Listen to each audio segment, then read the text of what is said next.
Listen, your freedom comes from you, okay? Not from other people, because then it's not freedom, it's permission. And not only you got your heart broken by this person, but now you also need their permission to be able to move on. No.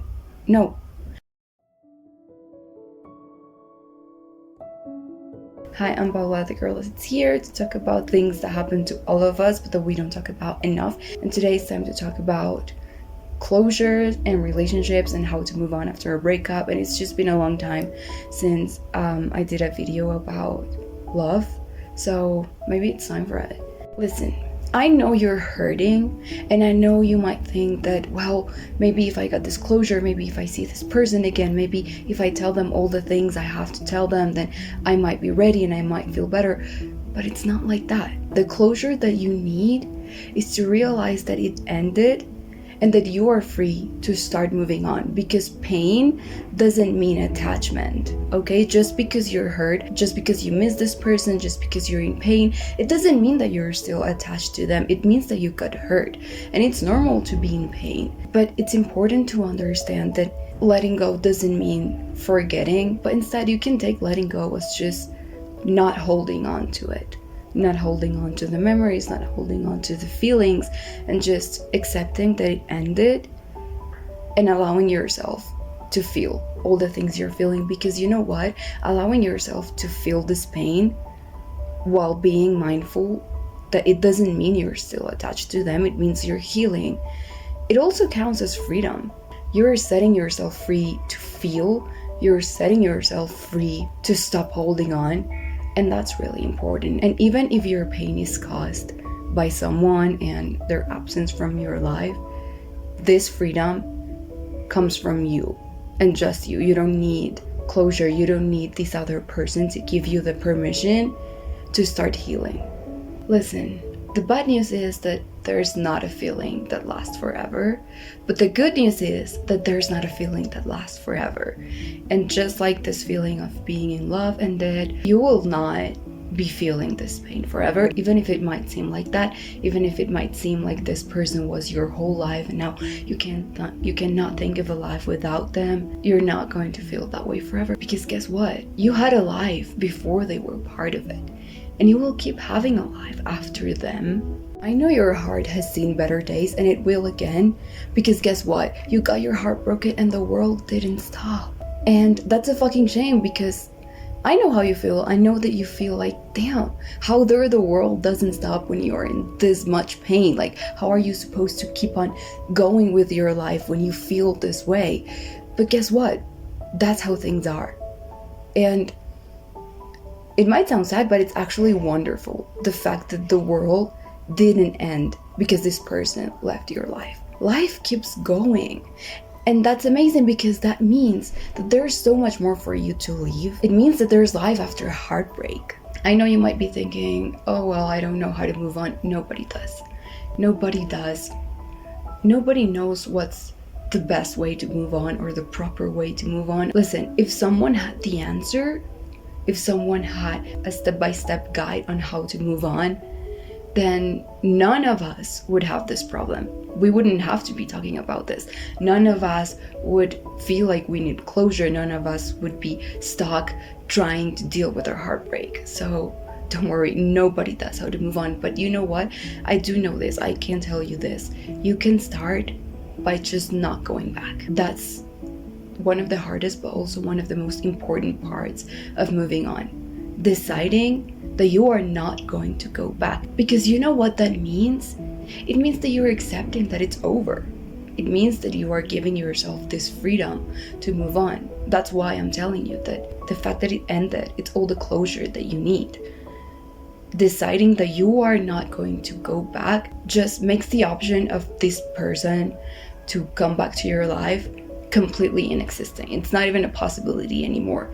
And that leaves you with no other choice than to move on. Because if you keep holding on to the fact that, oh, this person is going to come back, we're going to be in a relationship again, you're not going to be able to move on. Because that person coming back is what you are going to be holding on to for I don't know how long. You're giving the freedom of your life to that person. You're letting the other person decide how your life is going to go.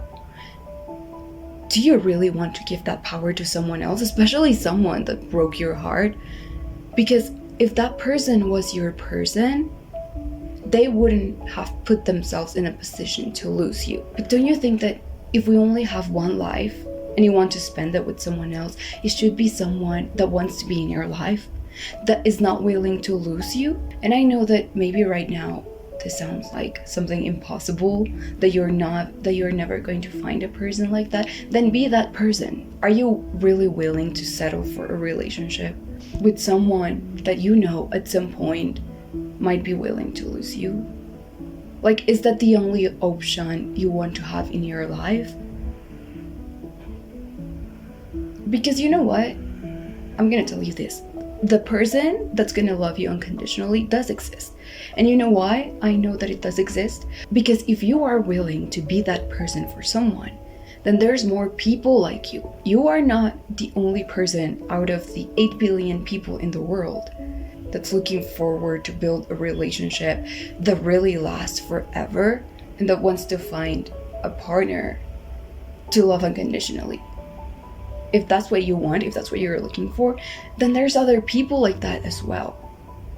And in the meantime, till you find that person, then you can be that person for yourself. And that way, you're not going to be dependent on someone that doesn't give you the type of love you deserve for you to feel loved. Because let's be honest, that's really shitty. It's how you want to be loved for the rest of your life.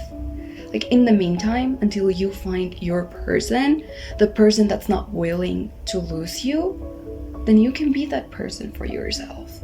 It doesn't have to be someone else. And I know that, well, maybe you want to be in a relationship, maybe you want to be loved by someone, but if you're gonna invest so much in that, just wait until it's the right someone. You don't need to hop on to the next relationship just because you cannot deal with being single.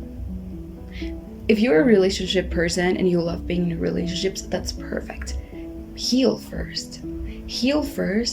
Make sure that you're looking for a relationship because that's what you want, that's what you choose, and not because you feel like that's what you need. Because if it feels like a need, then maybe you should start investing this time into yourself, into giving yourself what you need, so you stop emotionally depending on other people. Listen, it's okay to be sad after making the right decision. I know you might be thinking, if breaking up with this person, or if not going back to them, or if moving on, it's the right decision, then why do I feel so bad? It's okay to feel bad after making the right decision. You know it's the right decision. And you know why? Because breakups don't come out of nowhere. You are too full of love to stay in a place that makes you feel empty, to stay with someone that's willing to put you through all of this pain. You deserve better. Even if you don't believe it, I'm telling you, you do. If you are willing to be that unconditional lover to someone else, then you deserve that as well. And I know that walking away hurts. It hurts a lot, but so does staying in a relationship where you don't feel loved, in a relationship when you know that the other person is willing to lose you and it's willing to put you through all of this pain. Listen, you deserve to be loved and chosen, because you could have been loved by this person. You might feel loved by this person, but love is not enough for a relationship to work. You also need to be chosen, and you deserve to be chosen. Why do you want to go back to a person that didn't choose you, to a person that chose to leave you, to let you go? That's not your person. You deserve better. You deserve someone that actively decides to be a part of your life every day in the same way that you did for them, because that's what really builds a relationship. Love is important, trust is important, company is important, so many things are important, but you know what's probably the most important thing? To choose that person every day, even when it's hard. And from now on, always remember that you are the one carrying you on through this heartbreak. You are the one that's there for yourself. You are the one that's kept you alive all this time. You own the freedom of your life, not that person. And If you were with yourself, if you had a life, if you dealt with yourself way before that person appeared in your life, you're gonna keep doing it. Because if there's one thing you have experience on, is holding yourself through bad moments, because that's what you've done your whole life. And this time it's not an exception. You know how you know you're going to be okay? Because you have yourself. And even if you don't believe that you're good enough, even if you don't like yourself, even if you hate yourself, well, guess what? You are still alive because of you. So you got this. There's life after that person, and you deserve the freedom to leave it. You deserve the freedom to let go, to move on, to heal, to leave. Listen, just take a moment and look at you. You are the result of thousands of generations of people that kept living their life after heartbreak. Every single person on your family line before you had their heart broken many times probably, and every single person in your family line after you will get their heart broken, because that's part of the human experience. That's part of being alive. And the fact that you are here right now with so many generations before you proves that you're gonna be okay. There's life after that, and you are going to keep on living it. Life has never stopped for anyone at any point in history, and that's amazing, because it means that there's life even after the worst things that can happen to you. There is life after that. Just remember that up until this point, you have survived every single one of the moments you thought were the worst day of your life, and you're still here. You survived. And not only you survived, but you probably had amazing moments after that, and you will keep on doing that. Just think about when you come home from a rainstorm or from a rainstorm all wet and soggy and with your shoes squeaky, and you just feel like shit because now your clothes are soaked in water and you just feel like absolute shit. Do you feel warm and comfortable as soon as you get home? No, you need time to dry up, to change, and then you progressively will start feeling warmer, just cozier, and you would be like, okay, well, it was a shitty day, but now I'm better. It's the same with heartbreak. This heartbreak that you're going through right now, that's your rainstorm, and you need time to start feeling better, to start feeling warmer. But you will, eventually, you will. The storm will cease, you will start feeling like you're back at home, and you will feel warm again. You will be alright. At the end of the day, you always are. And that's it for today. Thank you so much for being here one more time, and see you soon.